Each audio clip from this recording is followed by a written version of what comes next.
8 years down the drain, gone, whoosh, vanished like that. So 1 week ago on Monday, 31st of August, I went to check my Instagram account in the morning. I was locked out. Instagram asked me for verification. I had to put in a photo. I had to put in my phone number. They sent me back a code. I had to verify that. The fact that Instagram was down even made news all around the world. Even my friend Fabian Francis, when I was talking to him about it, he's like, "Oh, I just saw it's on the news. It's probably just a big bug all around the world. Don't worry about it." I tried to log in over and over and over again only to get the same message. I later got an email saying that my account was non-reviewable. As of now, I guess that account's gone for good. Gone. Allegedly, I violated community guidelines, but I have no idea what those are. I don't think I've done anything to violate any of that. 8 years down the drain, gone, whoosh, just like that. My emotions just ran the gamut from at first like a little bit worried, concerned, then upset, then frustrated, now at the point where I guess I'm a little bit indifferent. And over the last few days, it really got me thinking, how influential, how important is Instagram in wine?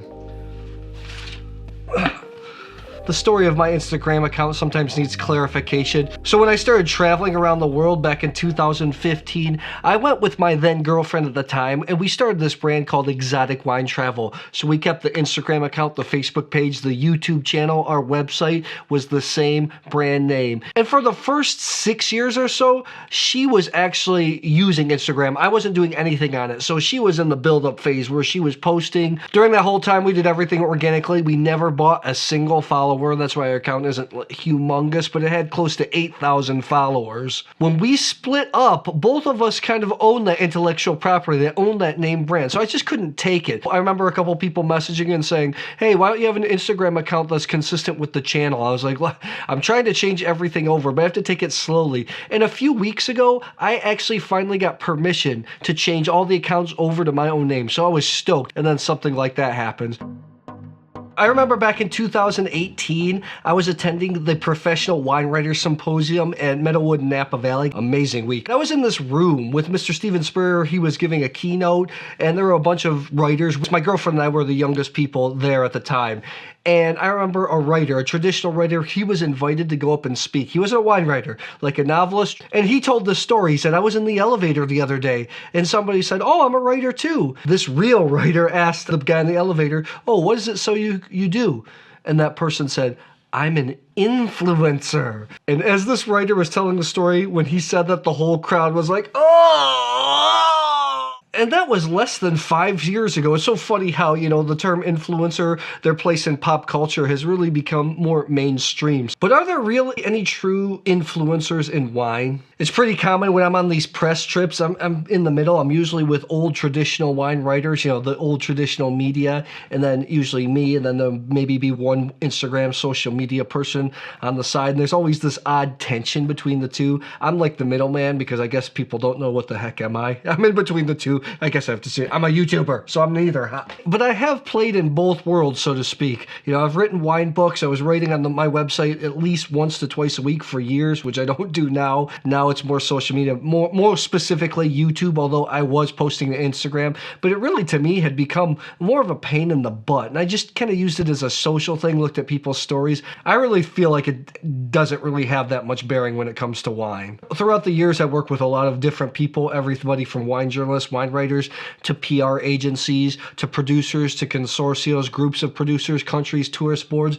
And I've always found it so funny that in the wine world, especially in Italy, they really value Instagram over anything. When I was getting invited on press trips or something like that, they asked for, what kind of stuff do I do? I showed people the website, which was generating a lot of traffic at the time, still generates hits, but people were like, well, what about Instagram? To me, that just baffled my mind. I thought, why? The Instagram post appears, it gets lost in the algorithm, in the social feed. Whatever's on the website is there for life, for eternity. YouTube too, especially, it's here forever, or for at least as long as Google's around. Look, I'm well aware of the game because we're running all these social media accounts when my girlfriend and I were doing this together, and she was more focused on Instagram. She was taking all the classes, knowing exactly what to do, what was out there. At first, they recommend buying followers, something we didn't do. They were recommending pods where you get in a group of Instagrammers, and every time there's a post, everybody comments on each other's post. post, which drive up engagement, drive up likes, which will show that post in the Instagram algorithm a little bit more. Personally, I've always found the comments, the conversations here on YouTube, the richest out of any social media platform, especially when it comes to long form content. This is just my personal opinion. I don't look to Instagram as a source of wine information.